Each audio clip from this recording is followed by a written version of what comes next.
Baiklah, di sini saya akan mempresentasikan materi FCFS dan prioritas non-primitif.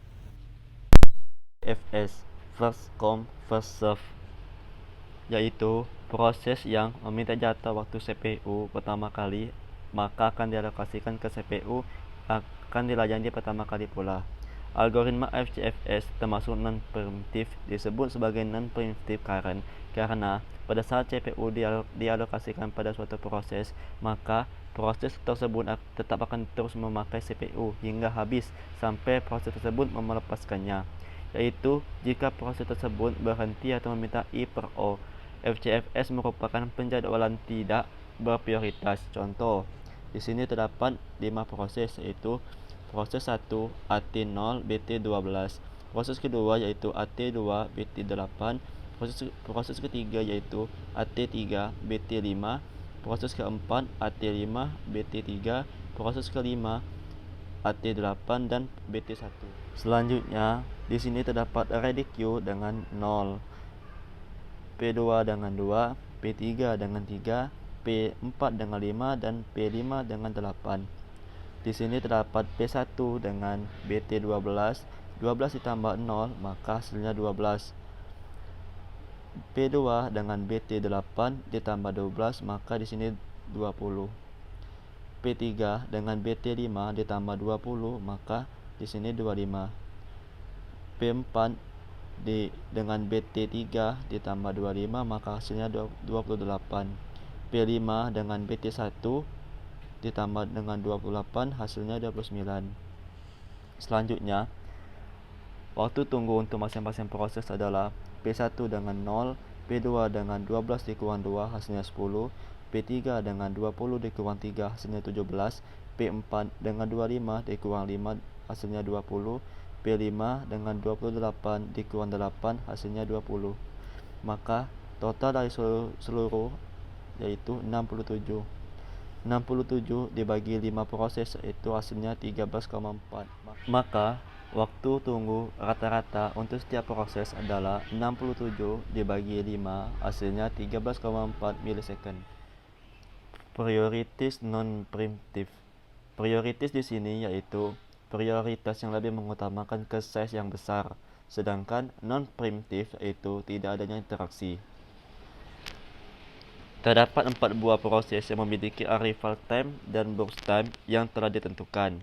Berikut ini adalah contoh implementasi dengan menggunakan algoritma tersebut.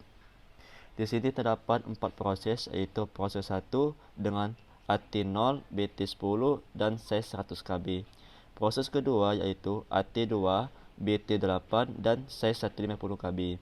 Proses ketiga AT3, BT12, dan size 175 KB. Proses keempat AT5, BT5, dan C125 KB. Gantt chartnya yaitu selanjutnya Gantt chart. Di sini terdapat ready queue dengan 0. Mengapa di sini kita tulis P1? Karena P1 lebih dahulu mengantri daripada proses-proses yang lain. Maka di sini kita tulis dengan P1. Selanjutnya, algoritma akan mengakses size proses yang ada yang memiliki size terbesar, yaitu P3 dengan 175 KB. Selanjutnya, algoritma akan mengakses lagi size proses yang ada yang memiliki size terbesar, yaitu di sini kita pilih dengan proses kedua, yaitu dengan 150 KB. Selanjutnya, algoritma akan mengakses lagi size proses yang ada yang memiliki size terbesar, yaitu P4 dengan 125 KB. Selanjutnya, P1 harus diselesaikan pada detik ke-10. Maka kita tulis di sini yaitu 10. Selanjutnya, P3 akan diselesaikan pada detik ke-12. Maka 12 ditambah 10 hasilnya 22 di sini. Selanjutnya, P2 harus diselesaikan pada detik ke-8. Maka 8 ditambah 22 hasilnya 30. Maka kita tulis di sini 30. Selanjutnya P4 akan diselesaikan pada detik ke-5. Maka 5 ditambah 30 hasilnya 35. Selanjutnya, waktu tunggu untuk masing-masing proses adalah P1 dengan 0, P2 dengan 22 dikurang 2 hasilnya 20 detik, P3 dengan 10 dikurang 3 hasilnya 7 detik. Proses keempat yaitu 35 dikurang 5 hasilnya 25 detik. Maka jumlah dari seluruh 4 proses ini yaitu 52 detik. Rata-rata waktu tunggu untuk setiap proses adalah 52 dibagi 4, maka hasilnya adalah 13. Maka setiap proses memiliki waktu tunggu 13 milisecond.